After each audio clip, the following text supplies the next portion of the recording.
sou professora Valéria Bacalá, responsável por essa disciplina. Bom, os objetivos da disciplina é desenvolver as habilidades comunicativas de ler e escrever, conhecer os aspectos socioculturais e interculturais das comunidades falantes de língua inglesa.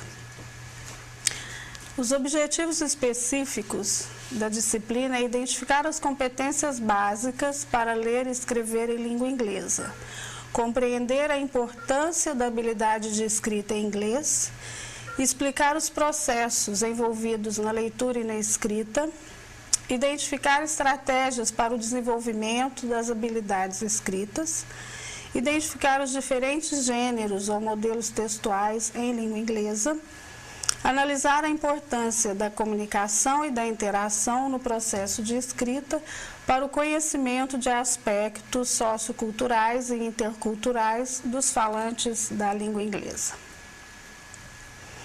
Bom, para iniciarmos, é preciso entendermos bem o que é fala e o que é escrita.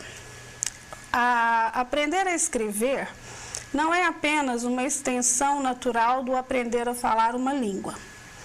Aprendemos a falar a nossa língua materna em casa, com os nossos pais, nossos parentes, todas as pessoas que estão ao nosso redor, sem uma instrução sistemática.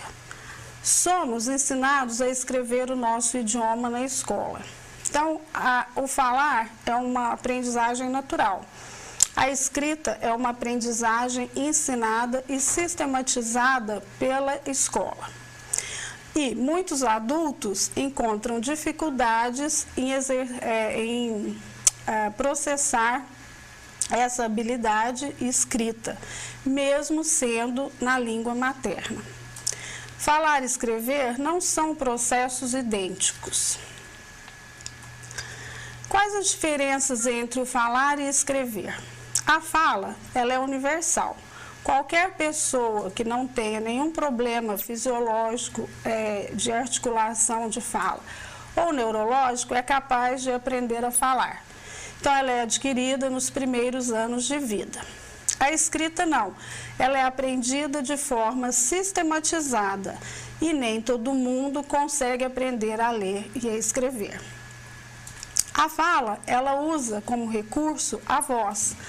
Então, essa voz, ela tem um tom, ela tem um ritmo, ela tem um sotaque, né? Cada uma com a sua acentuação e seu ritmo próprio. Além disso, da voz, ela usa os gestos, que são as expressões faciais e os nossos gestos corporais para transmitir uma ideia. A escrita não, ela faz uso de palavras que a gente dispõe em algum tipo de suporte para expressarmos uma ideia. A fala tem variações dialetais, então vocês podem observar que o português ele é falado com várias entonações, com vários sotaques, com vários ritmos nas diversas regiões. Então ela tem uma variação dialetal. A escrita não, normalmente ela tem uma forma padronizada dentro de uma gramática padrão, de uma sintaxe e de um vocabulário apropriado. Bom, continuando a questão das diferenças entre fala e escrita, a fala ela usa pausas e entonação. A escrita não, ela faz uso do recurso da pontuação. A fala é pronunciada, a escrita é grafada. A fala ela é espontânea, como eu já disse, e não é planejada. A escrita não, ela deve ser planejada, refeita e reorganizada.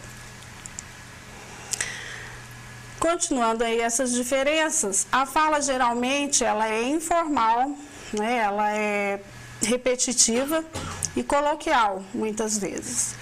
A escrita não, geralmente ela é formal, ela é compacta, sem digressões, como ocorre muitas vezes na fala, Eu estou falando alguma coisa e de repente eu mudo o assunto, volto, retomo. A escrita não, ela não tem digressões e nem muitas explicações, justamente pela dificuldade do gestual e das expressões faciais. Os interlocutores podem interromper a fala ou questionarem um ao outro, né? Um interlocutor pode interromper o outro e questionar o outro no decorrer da fala. A escrita não. A resposta do interlocutor, ela não é instantânea e muitas vezes ela é inexistente. A fala, ela faz uso de frases simples e muitas vezes ligadas por inúmeros e mas. Por exemplo, seu pai corre 10 milhas todo dia e é muito saudável. Na escrita, a gente faz uso de frases mais complexas com conexões do tipo no entanto, que, além disso, etc. Então, um exemplo, seu pai, que corre 10 milhas todo dia, é muito saudável.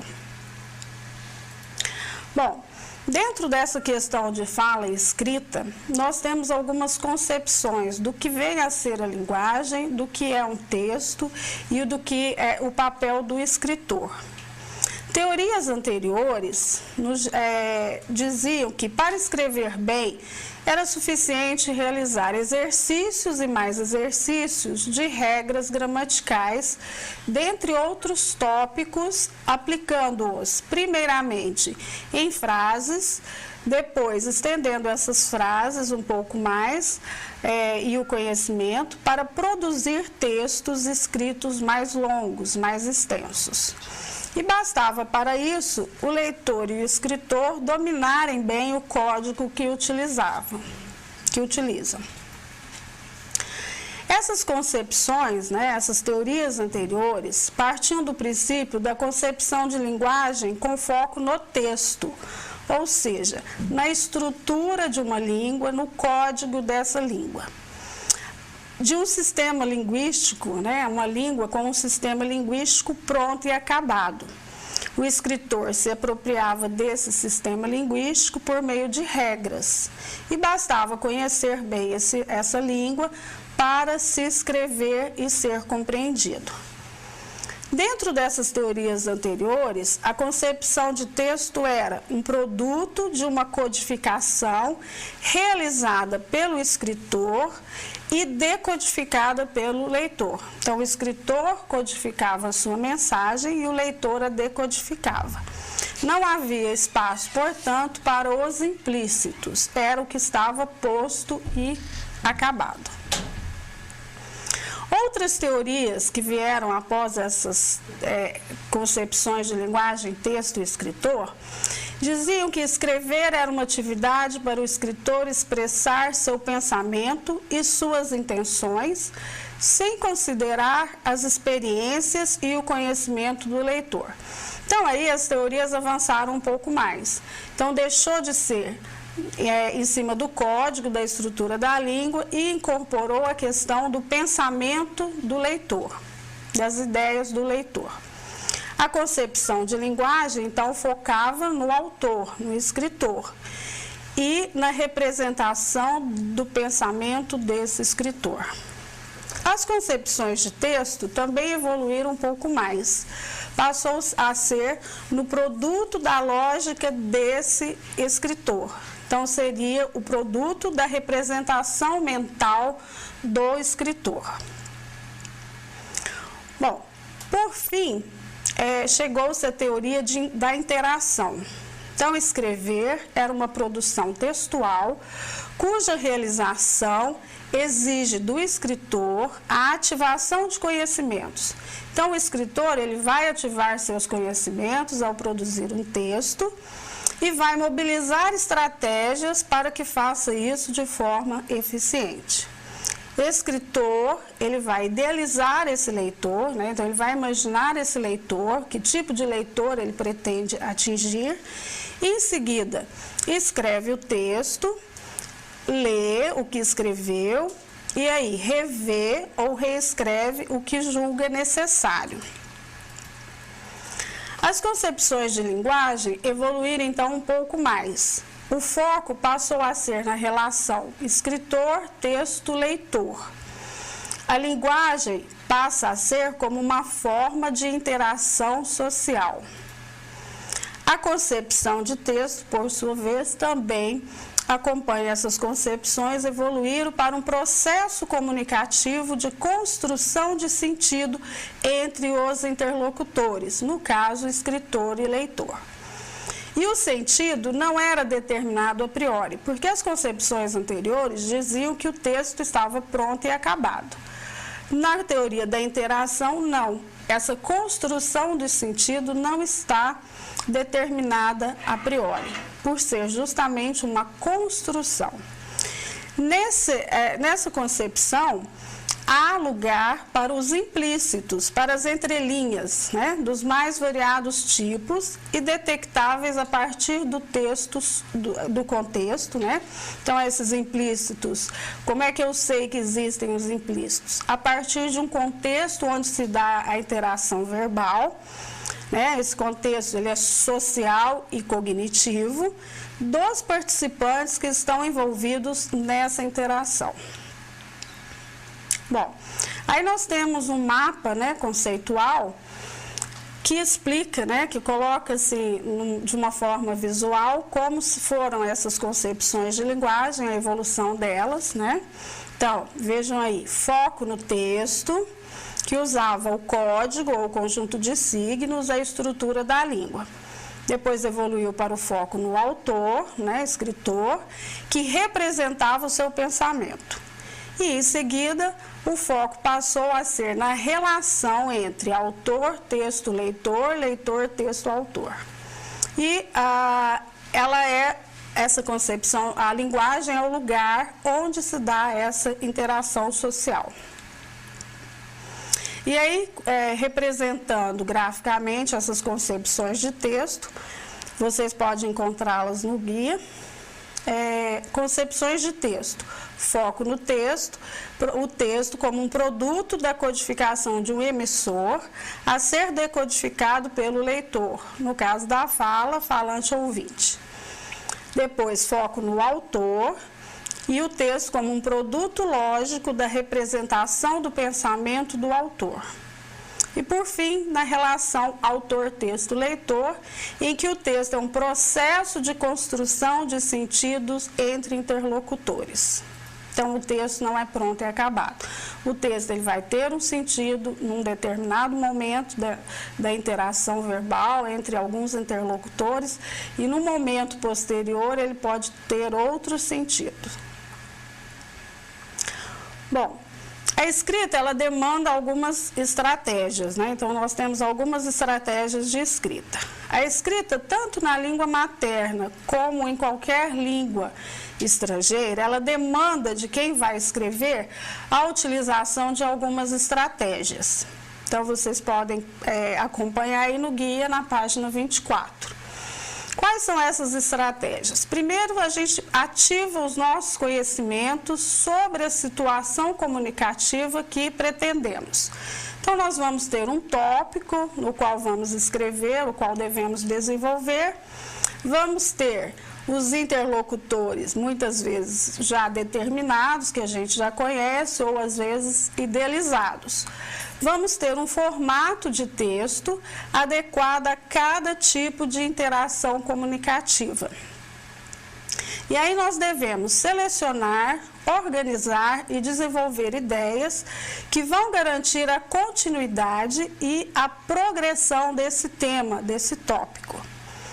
E o que devemos fazer? Equilibrar as informações que são colocadas explícitas e implicitamente, não esquecendo de que, a partir da concepção de interação, o texto passa a ter os implícitos. O que seriam os implícitos? Aquilo que não está dito, aquilo que não está escrito, mas ao qual o leitor consegue resgatar.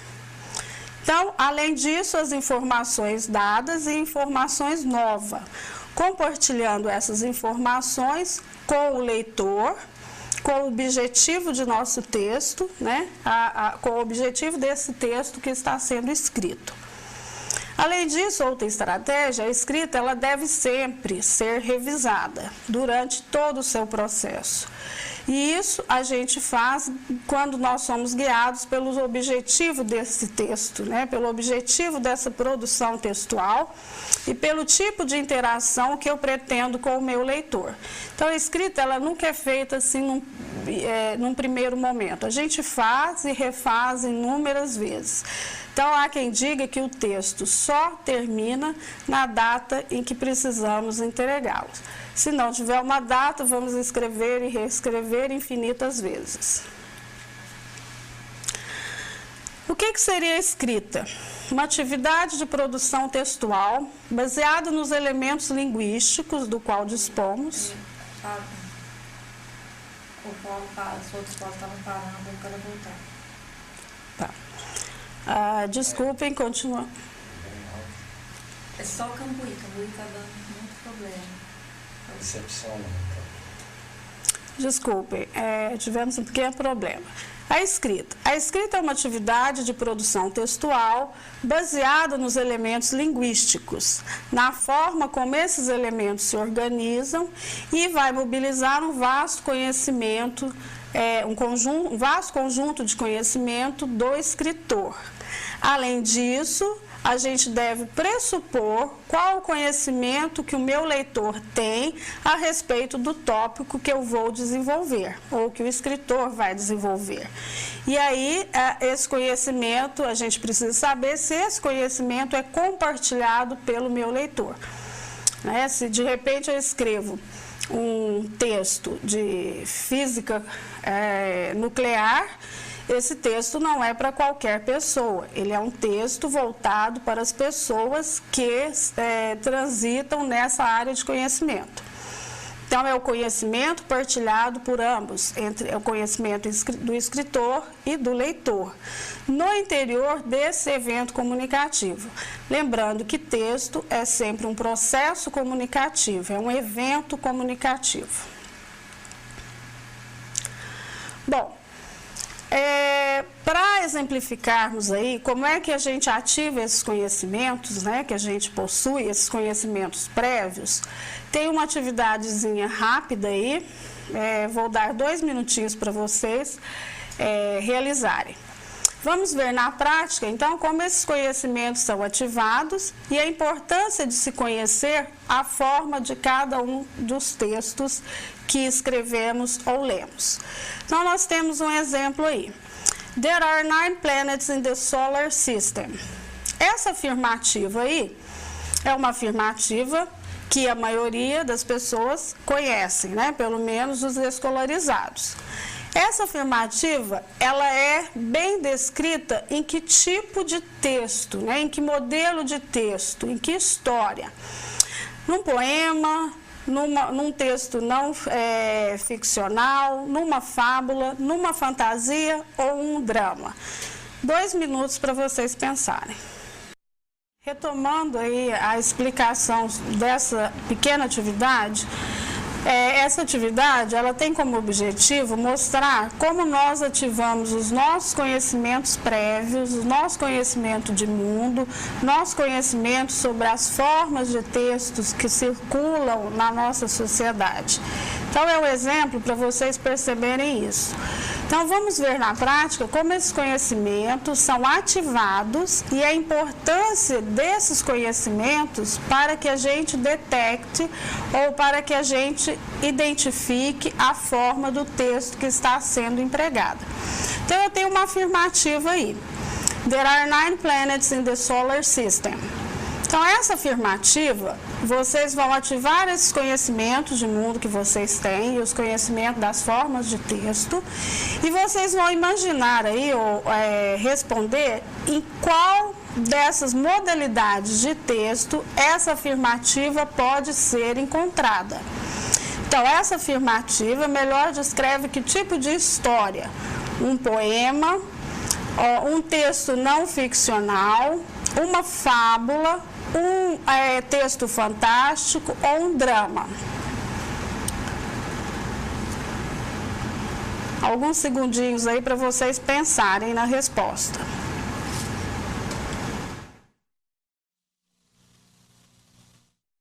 Há 9 planetas no nosso sistema solar. Essa afirmativa, ela não é uma afirmativa que encontramos facilmente ou comumente num texto poético.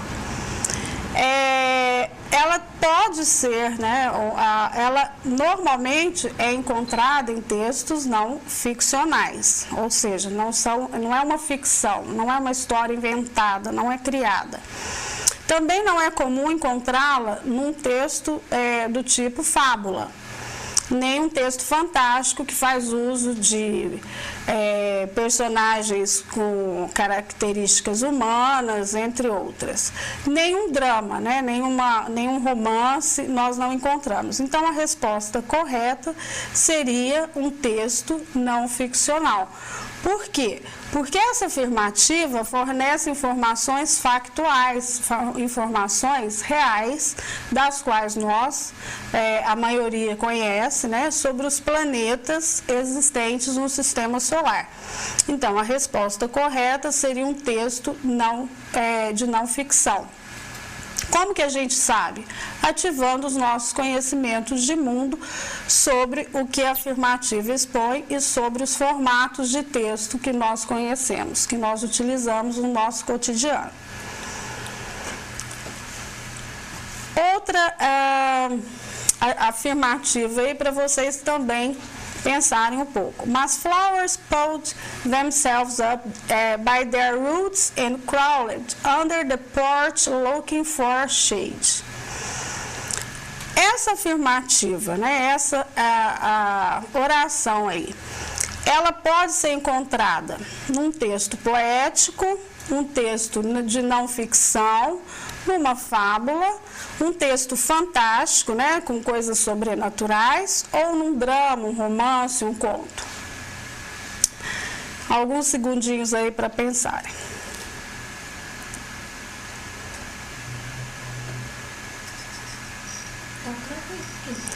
Bom, essa afirmativa, ela fala, né, de algumas flores que se sustentam em suas próprias raízes e vão se espalhando à procura de uma sombra.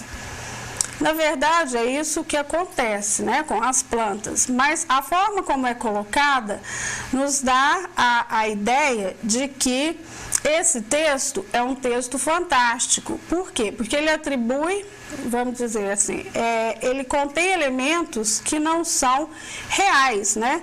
Plantas agindo como pessoas, quer dizer, as plantas se sustentando em suas raízes e se espalhando pelo alpendre à procura de uma sombra. Então, é um texto do tipo fantástico.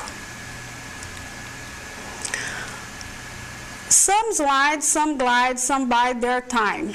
What genre best describes this type of story? Ou seja, que tipo de texto, que formato textual descreve esse tipo de história? Observem que aí a gente tem algumas rimas e alguma sonoridade, né? Some slide, some glide, some bide their time. Que tipo de texto que tipo de história ou que tipo de formato de texto eu encontro essa configuração da linguagem? Num texto poético, de não ficção, fábula, fantasia ou drama?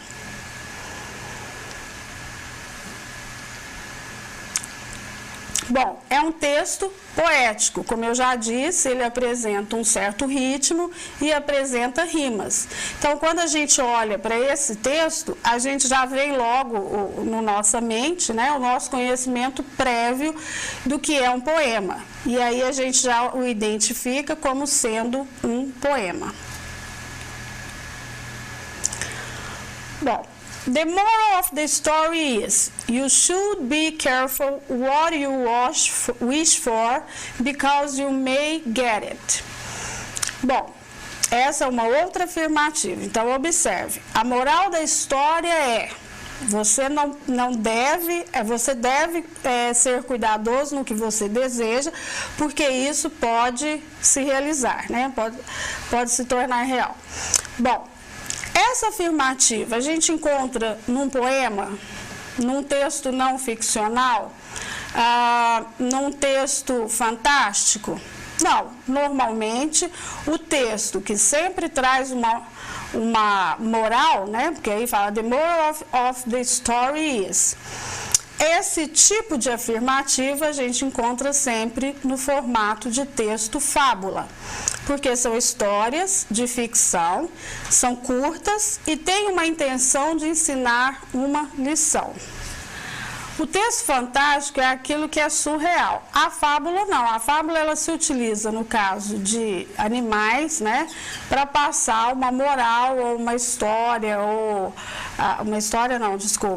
uma moral ou daquilo que pode ou daquilo que deve ser feito pelos seres humanos, né?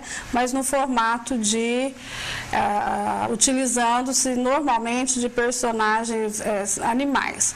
O fantástico não. O fantástico é aquilo que é surreal, aquilo que supera a realidade, é aquilo que, por exemplo,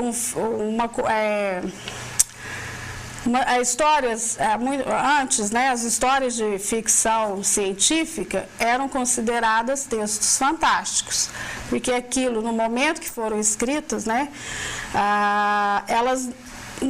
a sociedade jamais imaginaria que aquilo pudesse ser real. Hoje não, hoje esse tipo de história é uma história que já não é mais considerada fantástica, são histórias reais.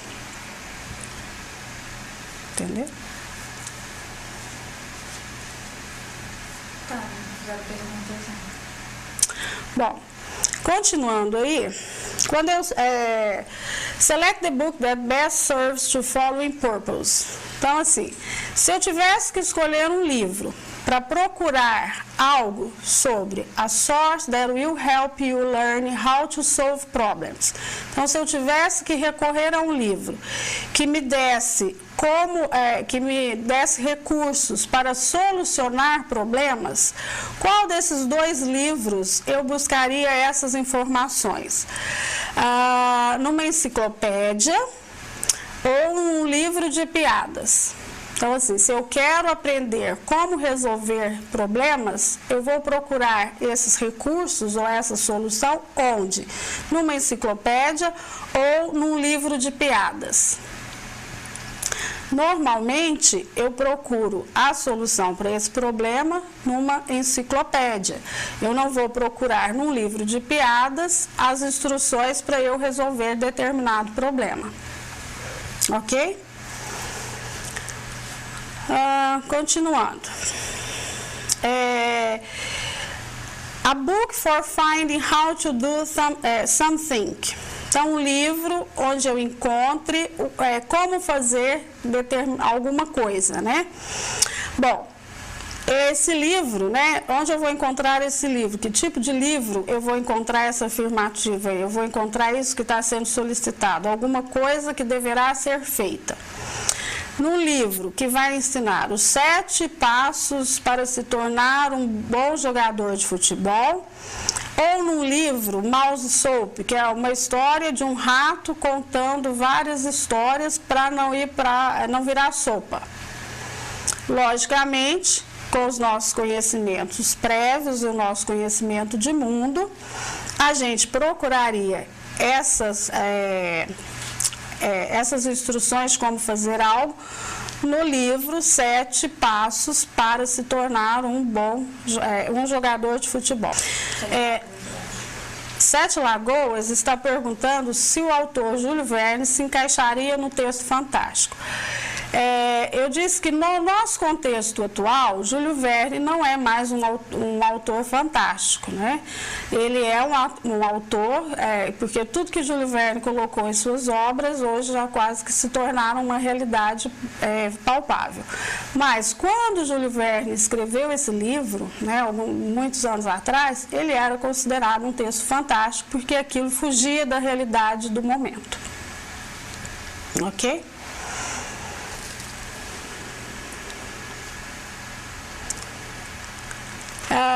Uma outra afirmativa aí. Um livro para entender a diferença entre as mudanças físicas e químicas. Vejam bem, qual desses livros eu buscaria entender essas diferenças? Bom, um livro para compreendermos a diferença entre as mudanças físicas e químicas, né? Essas diferenças nós encontraríamos nas mudanças do ciclo climático ou numa enciclopédia para pessoas jovens, né? A Young People Science Encyclopedia, uma enciclopédia científica para jovens. Logicamente, nós buscaríamos essas diferenças físicas, essas mudanças físicas e químicas, né, numa enciclopédia de ciências e não nas mudanças climáticas. Um livro para interpretar um gráfico em que se comparam os biomas, né? A Book for Interpreting a Chart Comparing Biomes. Nós temos The Sonarian Desert of Arizona ou Polar Regions and Rainforests. Qual desses dois livros encontraríamos esse gráfico comparativo de biomas? Num livro que vai falar sobre o deserto de Sonora no Arizona ou no livro que vai falar das regiões polares e florestas tropicais? A resposta é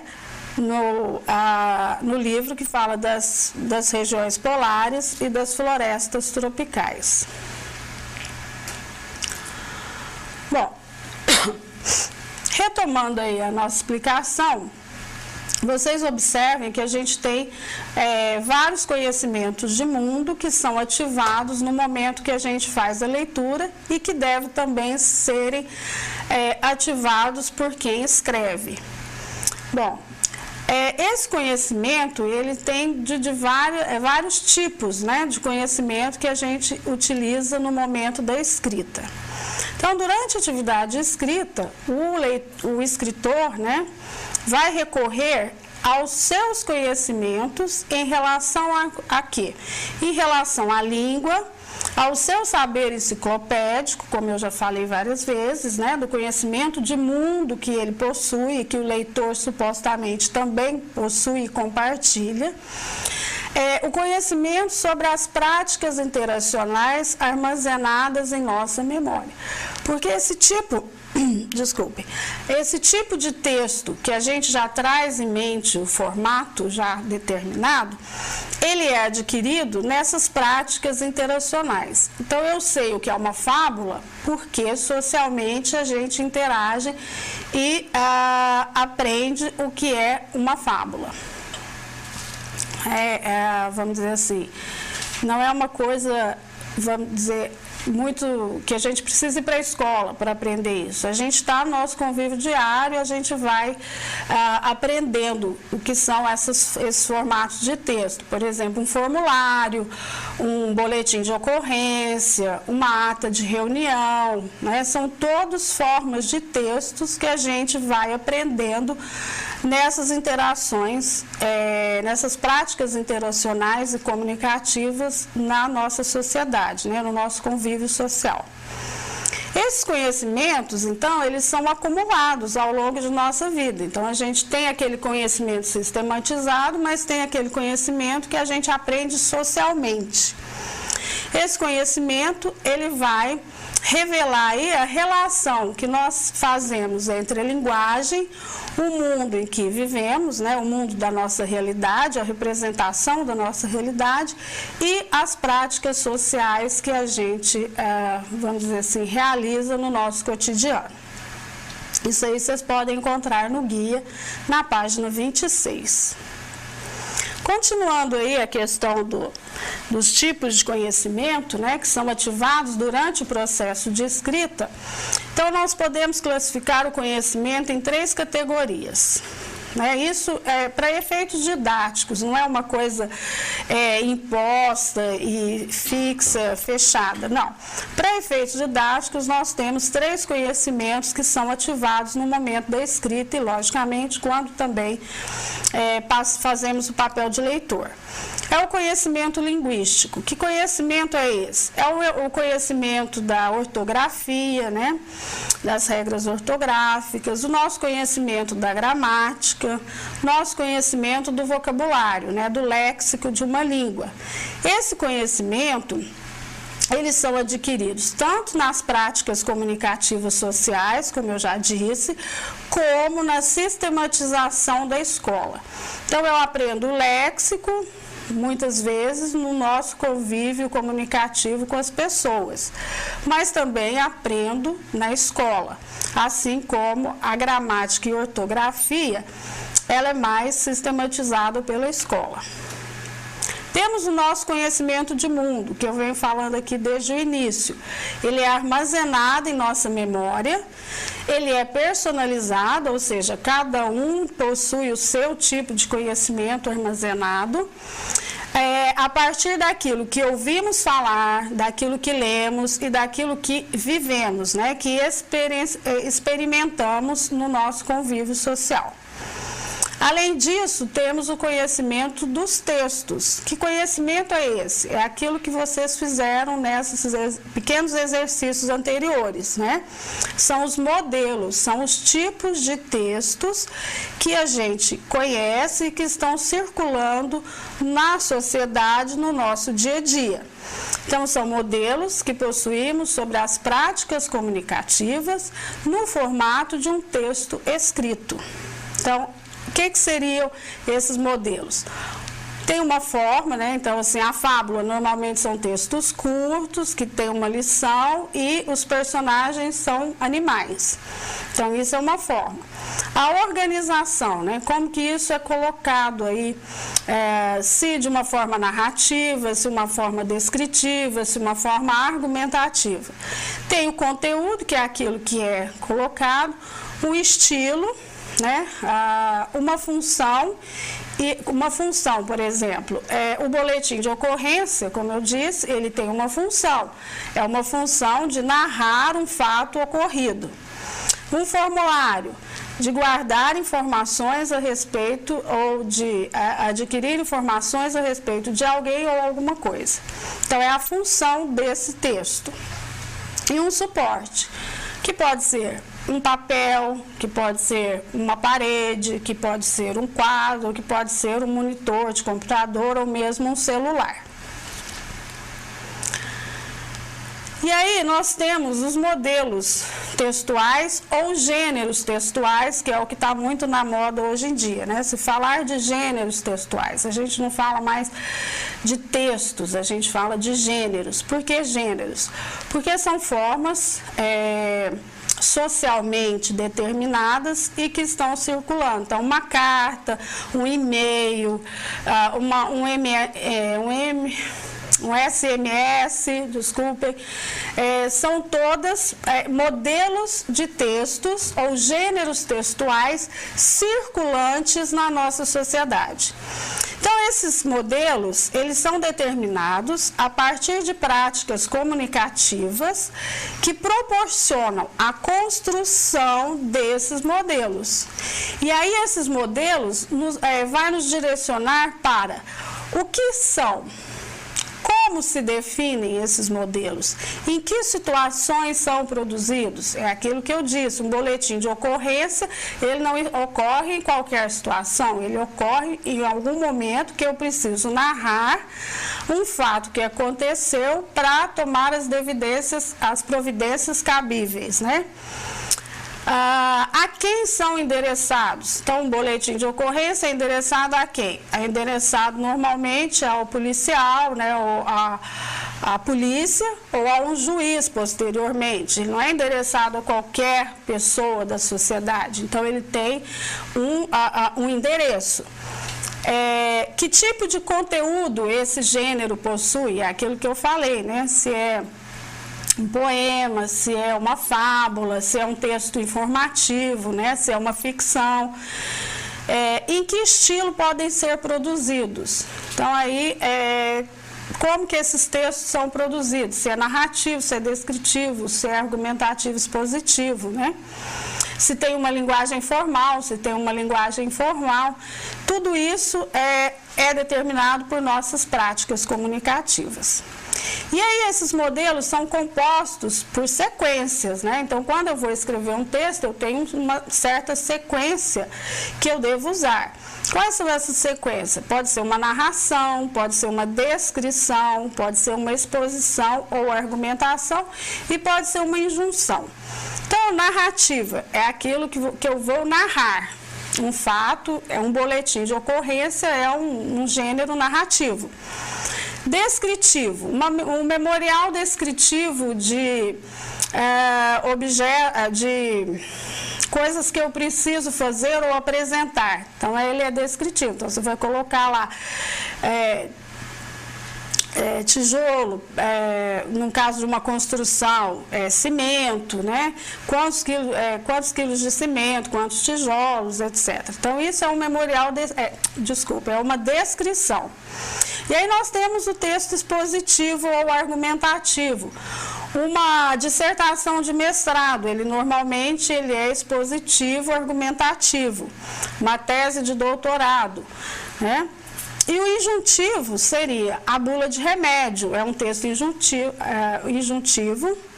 ou uma receita de bolo. Por quê? O que são textos injuntivos? É aquilo que vai me mandar fazer alguma coisa, um manual de instrução, por exemplo, de montagem de um equipamento.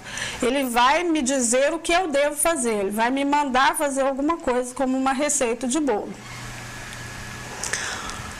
Bom, como produto social, as formas não são fixas, né? Elas são mutáveis, elas vão variando de acordo com a evolução da sociedade e com as interações sociais. Por exemplo, há alguns anos a gente não tinha o gênero e-mail. Com o advento dos computadores, dos celulares e etc., essa modalidade de texto passou a ser incorporada em nossas práticas comunicativas. Então, hoje, qualquer pessoa sabe o que é um e-mail. Então, são formas que vão se alterando. E a carta, que era muito comum, tende aí, talvez, a desaparecer. Quando escrevemos, não somos totalmente livres para utilizarmos qualquer forma de texto. Por quê? Eu não vou fazer, no caso aí, preencher um formulário para fazer uma aula expositiva. Né? A aula expositiva está dentro do gênero aula expositiva. A comunicação, né, ela se dá em situações de interação, então não pensamos comunicação sem interação. E essa interação a gente deve considerar o contexto em que ela ocorre, os interlocutores, o conhecimento que é compartilhado aí entre os interlocutores, o propósito dessa comunicação, a que se destina essa comunicação, o lugar e o tempo em que ela ocorre.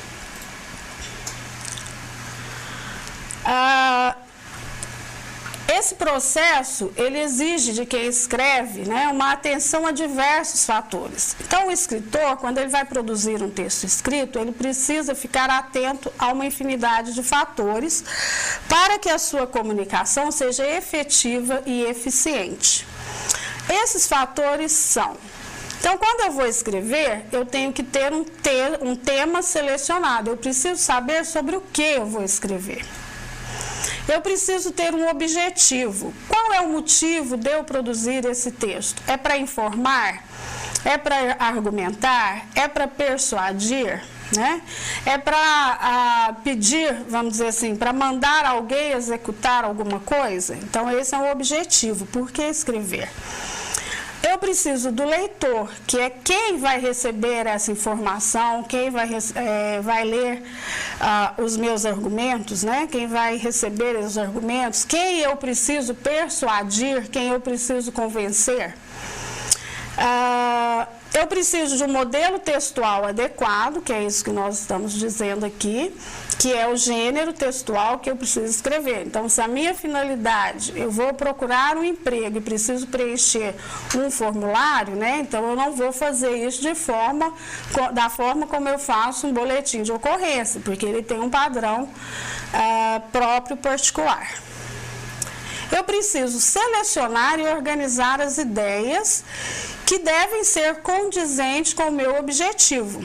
Então, se o meu objetivo é preencher um formulário, eu não posso fazer isso da mesma forma que preencher uma, vamos assim dizer, uma receita de bolo. Eu preciso revisar essa escrita. Então, o processo escrito, ele necessita de revisão. Para a gente cercar o máximo as dúvidas que possam surgir, as ambiguidades, os duplos sentidos, né, que aquele meu texto pode provocar. Isso é um processo bem, vou dizer assim, difícil, né? Por mais que você idealize o leitor, por mais que você tenha seus objetivos traçados, um leitor ideal, um modelo de texto, né? E esses conhecimentos partilhados, e revise essa escrita, muitas vezes ela não vai ser, vamos dizer assim, não vai atingir o objetivo que eu esperei, tá? Porque justamente o meu conhecimento é diferente do conhecimento de quem vai receber esse texto. Então, a revisão ela é necessária para os ajustes. Então, uma boa escrita, ela não se desenvolve sem a atenção especial aos aspectos contextuais, né, o momento, a situação em que essa interação ocorre, a mobilização de um conjunto de conhecimentos de mundo, a língua, né, ao código que eu vou utilizar e as práticas comunicativas incorporadas ao longo de nossas vidas. Então, a boa leitura, ela deve passar por esses 4 elementos: o contexto, o conjunto de conhecimentos, a língua e as práticas comunicativas existentes. Tipos de sentenças. Então, quando nós vamos escrever, né, agora passando mais diretamente para o processo de escrita, a gente vai fazer o quê? A gente vai escolher as palavras, unir essas palavras em sentenças, unir as sentenças com outras sentenças para formar um texto mais amplo, né, mais extenso. Então, nós temos 4 tipos de sentenças que são usadas quando a gente escreve. O escritor, ele deve fazer uso, né, desses 4 tipos de sentenças para entreter seu leitor, para garantir o interesse desse leitor pelo texto que você está produzindo, ou pelo texto que produzimos.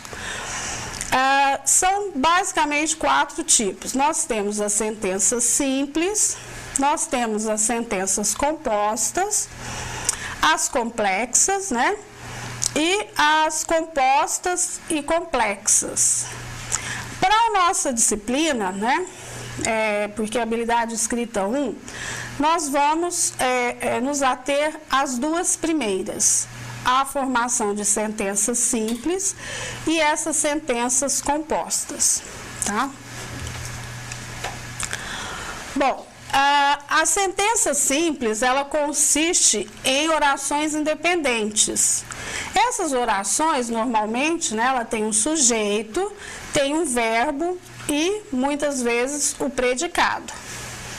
Então, isso é considerado uma sentença simples, aquela sentença que tem um sujeito, tem um verbo e o predicado. Então, um exemplo aí: a tornado is a destructive force in nature. Então, o tornado é uma força destrutiva da natureza. Bicycles are a great way to travel short distance. Então, a bicicleta é uma boa maneira de se andar pequenas distâncias. Então, observem que tem um sujeito. No primeiro caso, o tornado. Tem um verbo, né, uma força destrutiva da natureza. E o predicado. No segundo, bicycles é o sujeito, are o verbo e o restante o predicado. Então, essas são sentenças simples. Bom, agora vamos fazer uma pausa para um pequeno exercício. Vocês vão escrever 4 sentenças simples nos espaços abaixo. Então, eu vou dar aí uns 5 minutinhos para vocês pensarem, né, criarem 4 sentenças simples, com sujeito e verbo, ok? A Valadares pediu para mostrar de novo a sentença. Um exemplo? Repita, então, a questão do exercício, presta atenção na sentença simples, do exemplo. Aí vocês observem o exemplo de sentença simples, né? Ela é formada por orações independentes, né? E essa oração independente, ela vai ter um sujeito e ela vai ter um verbo. E às vezes, um predicado. Então, o exemplo é: a tornado is a destructive force in nature. É um exemplo. Então, eu tenho o sujeito, tornado, e temos o verbo, is, né? Do verbo to be. E o resto é o complemento aí, é o predicado. Então, a destructive force in nature. A segunda sentença: bicycles are a great way to travel short distances. Então, nós temos uma outra sentença simples. As bicicletas são uma boa maneira de se andar pequenas distâncias, de se viajar pequenas distâncias. Então, é uma oração, são sentenças simples. O que vocês vão fazer? Vão criar 4 sentenças simples. Eu vou deixar na tela os 2 exemplos para vocês se orientarem, ok?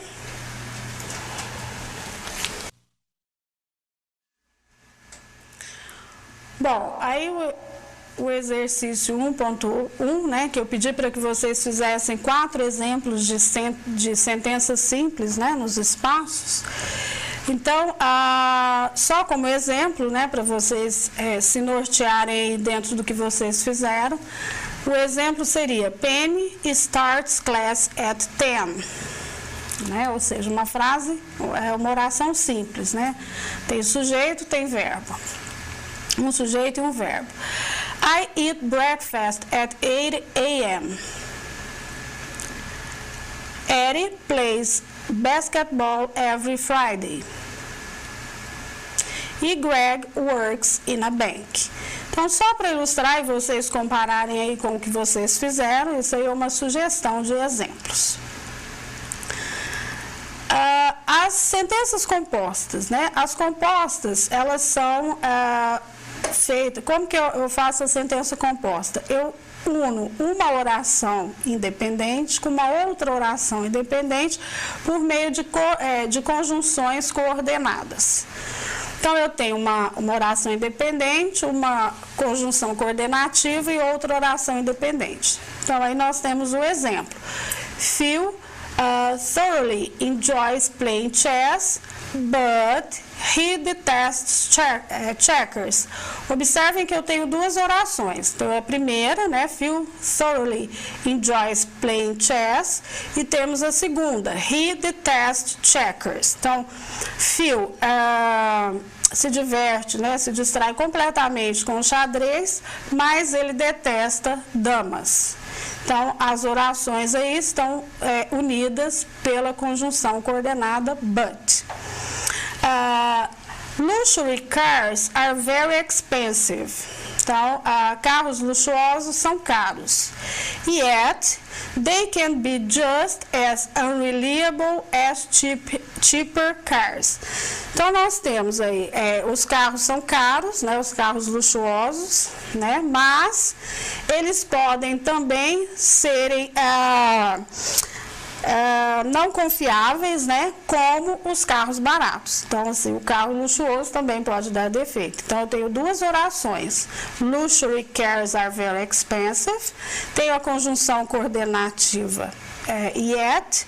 E temos aí, they can be just as unreliable as cheaper cars. Ok? Bom, essas sentenças, né, elas podem ser também unidas por um advérbio coordenativo, né, um advérbio que dá a ideia de coordenação, aí, de conjunção. Então, nós temos: Maureen can play the violin like a virtuoso. However, she can't stand classical music. Então, Maureen toca o violino muito bem. Entretanto, ela detesta música clássica. Ela não suporta música clássica. Um outro exemplo, a diet high in cholesterol can be dangerous to your health.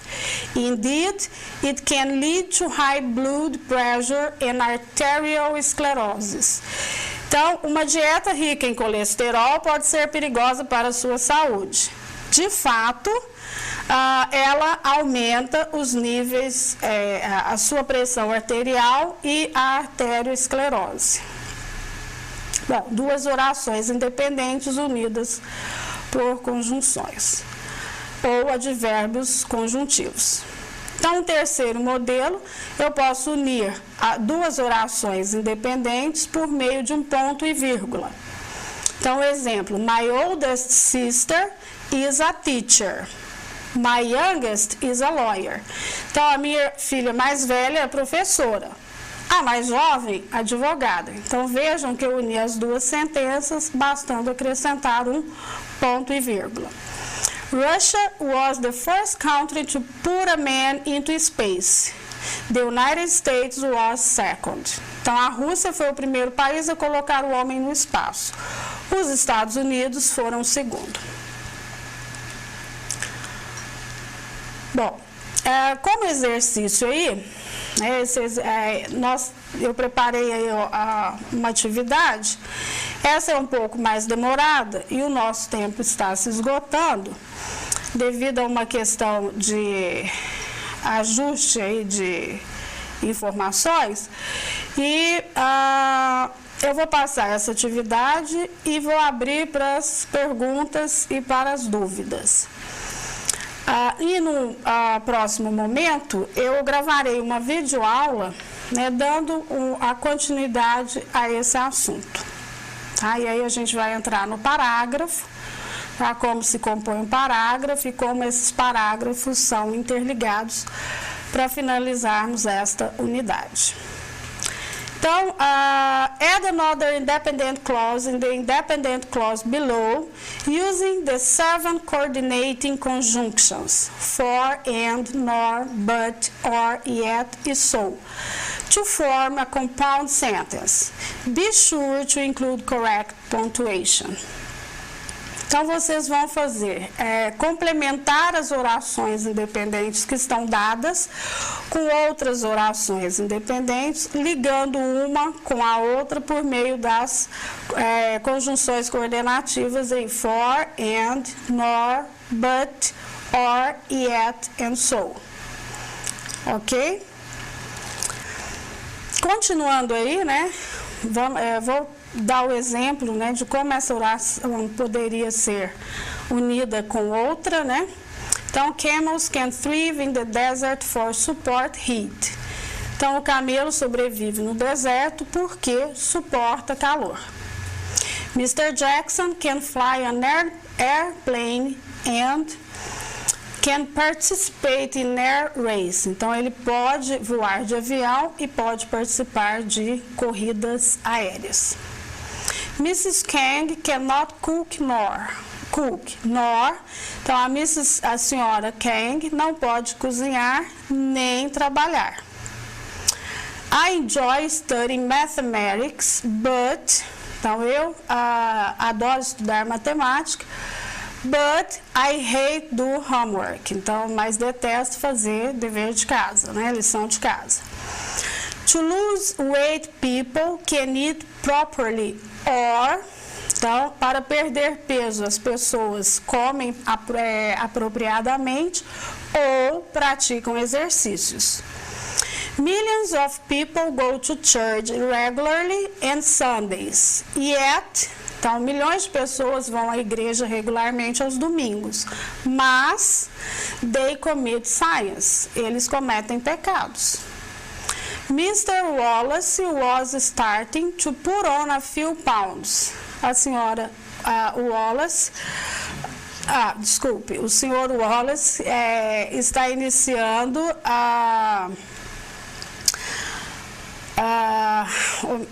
o senhor Wallace está começando a aumentar o peso para aumentar ou melhorar os seus bíceps. Então, agradeço a todos pela presença e um bom trabalho.